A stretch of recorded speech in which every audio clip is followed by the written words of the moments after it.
थोड़ा bus stop चलते हैं, घूम कर आते हैं। अरे बस स्टॉप भी घूमने की चीज है क्या? अरे मुई, तू हमेशा ऐसा ही रहेगा। बस स्टॉप पे चलते हैं, किसी बस को पकड़ेंगे और फिर जाएंगे पास वाले जंगल में। वहाँ लगा है मेला और मेले में आएंगी ढेर सारी बत्तखी। अच्छा ऐसा है क्या? चल फिर मैं भी चलता हूँ तुम्हारे साथ। दोनों एक बस स्टॉप पर पहुंचते हैं। वहाँ और भी पंछी लाइन में लगे हुए थे। अरे भाई आज तो बहुत ही गर्मी है, हद हो गई। तभी वहाँ एक काला कौवा आता है जिसके हाथ में कटोरा था। अरे भगवान के नाम पे दे दो, कोई तो दे दो। अरे 5-5 रुपए ही दे दो भैया। 5-6 पंछी 5-5 रुपए देते हैं। लुई मुई के पास पहुँचता है। अरे बाबू दे दो 5 रुपए, 5 रुपए दे दो बाबू। अरे लुई दे 5 रुपए, तेरे पास तो है ही ना। 5 ही रुपए हैं, तुम्हें दे दूंगा तो फिर क्या होगा।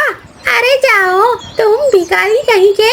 अरे देख ये खुद भीख मांग रहा है और हमें भिखारी कह रहा है। अरे क्या बात है, तुम हमें भिखारी क्यों कह रहे हो काले कौवे? अभी देखो बताता हूँ क्यों कह रहा हूँ भिखारी। अभी एक ऑटो आ रही थी। कौवा ऑटो को रोकता है। ऑटो वाले भैया रुक जाओ।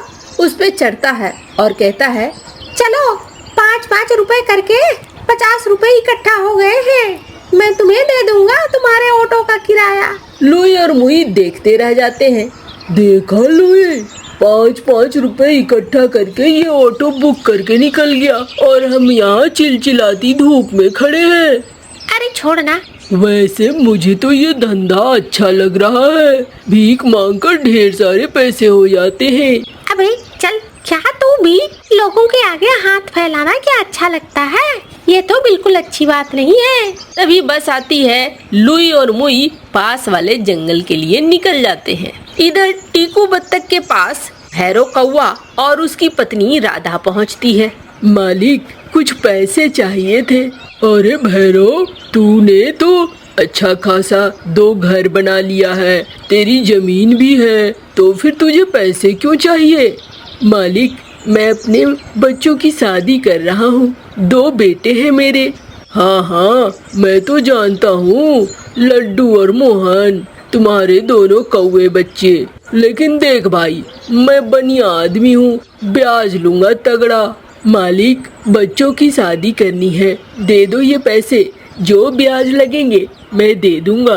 देख ले भैरव, मैं ब्याज को बिल्कुल नहीं छोड़ता हूँ, और बाकी तू समझ ले, चील है पास में, देख ही रहा है ना।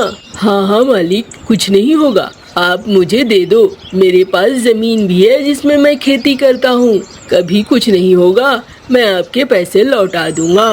ये ले ठीक है। भैरव कौवा और राधा कौवी दोनों मिलकर अपने दोनों बेटों की बहुत अच्छे से शादी करते हैं। दोनों बेटों की बहुएं आ जाती हैं और घर में चिक चिक शुरू हो जाता है। एक दिन भैरव अपनी पत्नी को कहता है, राधा मैंने सोचा था जवानी में मैंने बहुत मेहनत की है, बहुत मेहनत करके मैंने 2 घर बनाए, एक बड़ी सी जमीन ली, अब मैं शांति से चाहता था खुश होकर जीऊंगा जिंदगी, बाकी की जिंदगी अच्छे से जीऊंगा, लेकिन ऐसा लगता है जैसे मेरे भाग्य में अच्छे से जीना लिखा ना हो। ये बच्चे आपस में ही लड़ रहे हैं। वो तो मैं देख ही रही हूँ, ये आपस में लड़ रहे हैं, इनका कुछ न कुछ तो करना होगा। मैंने सोच लिया है क्या करना है, कल बच्चों को बुलाओ, मैं कर दूंगा। क्या कर दोगे जी? वो तुम्हें कल पता चल जाएगा। भैरव कौवा अपने दोनों बेटे और दोनों बहुओं को बुलाता है। देखो बच्चों, ये चीज मुझे समझ में आ गई है कि तुम चारों एक साथ अच्छे से नहीं रह सकते हो, घर में अशांति और कलह रहता है।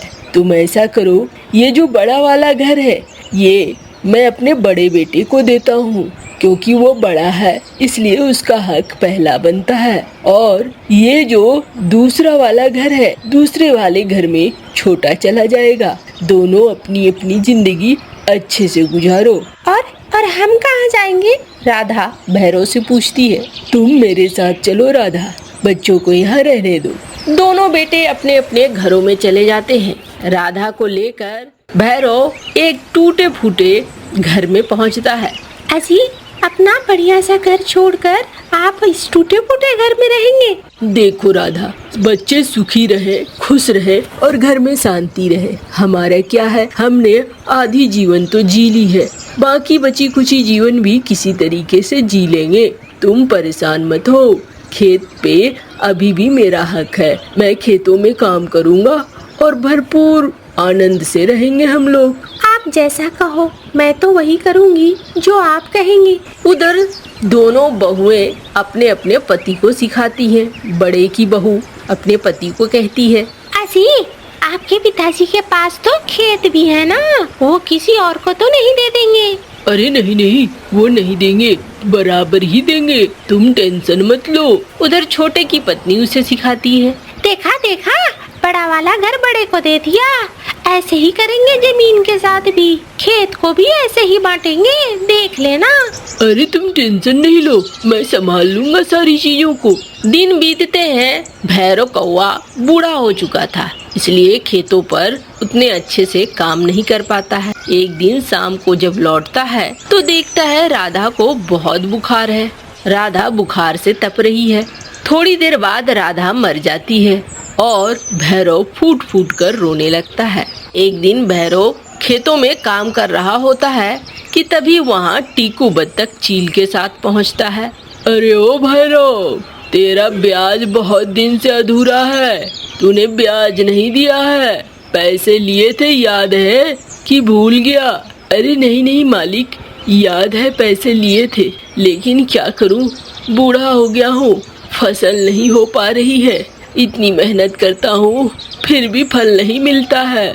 और तेरे बच्चे क्या कर रहे हैं, वो तेरी मदद नहीं कर रहे हैं क्या? अरे नहीं मालिक, क्या मदद करेंगे, वो अपनी अपनी गृहस्थी में लगे हुए हैं। अच्छा सुन, मैं बनिया आदमी हूँ और मैं बिना पैसे लिए नहीं रह सकता। तुझे कुछ उपाय बताता हूँ जिससे तुझे तेरे बेटे भी ऐसे हो जाएंगे जो सारी बात मानेंगे और तेरे पैसे भी चुकता हो जाएंगे। हाँ हाँ मालिक, बताओ। कान में टीकू कुछ कहता है। भैरव कौवा वहाँ से निकल जाता है। अगले दिन भैरव कौवा के दोनों बेटे खेत पर आते हैं और देखते हैं पिताजी नहीं है। अरे, ऐसा लगता है पिताजी मारे गए हैं। हाँ हाँ, मुझे भी ऐसा ही लगता है, पिताजी मारे गए हैं। ऐसा करते हैं, इस खेतों का बंटवारा कर लेते हैं। टीकू बत्तख को बुलाते हैं, वही बंटवारा कर देगा। टीकू बत्तख वहाँ पहुँचता है। अरे हाँ हाँ, क्यों नहीं, ये लो, मैंने आधी लकीर खींच दी है। आधे का तुम्हारा और आधे का तुम्हारा, करो अपनी अपनी हिस्से में खेती। दोनों कौवे के बेटे बहुत मेहनत से खेती करते हैं। बड़ी बहू बड़े बेटे को समझाती है, देखो देखो, छोटे की फसल बहुत अच्छी हुई है। अरे तुम टेंशन नहीं लो, मैं और मेहनत करूँगा, हमारी फसल और अच्छी होगी। दोनों मिलकर फसल खड़ी कर लेते हैं। जब फसल खड़ी हो जाती है तब टीकू बत्तख, चील और भैरव कौवा वहाँ पहुँच जाते हैं। भैरव कौवा के हाथ में डंडा रहता है। दोनों बेटों को देखकर भैरव कौवा कहता है, भाग जाओ यहाँ से नालायकों, ये फसल मेरी है। अरे पिताजी, हमने बहुत मेहनत की है, बहुत मेहनत से हमने ये फसल उगाई थी। अच्छा, तुमने बहुत मेहनत से फसल उगाई थी, और जो मैंने इतने मेहनत से जिंदगी भर मेहनत करके घर बनाया, जमीन बनाई, तुम दोनों को बनाया, हाँ, वो कहाँ गया? अरे भैरव, ज्यादा बोल मत, दो डंडा दे इनके पिछवाड़े पे, इन्हें समझ में आ जाएगा। मालिक, बोलो तो मैं भूख मिटा लूं।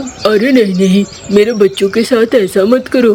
फसल तैयार हो गई है टीकू, और मैं इसे बेचकर आपका ब्याज चुका दूंगा और आपका मूलधन भी। ठीक है, चलते हैं हम लोग। फसल बेच के जल्दी से मेरा मुनाफा दे देना, समझा? हाँ, दे देंगे। अब भैरव के बच्चे भी समझ जाते हैं और वो अपने पिता के साथ अच्छे से रहने लगते हैं। भैरव टीकू बत्तख का ब्याज भी चुकता कर देता है।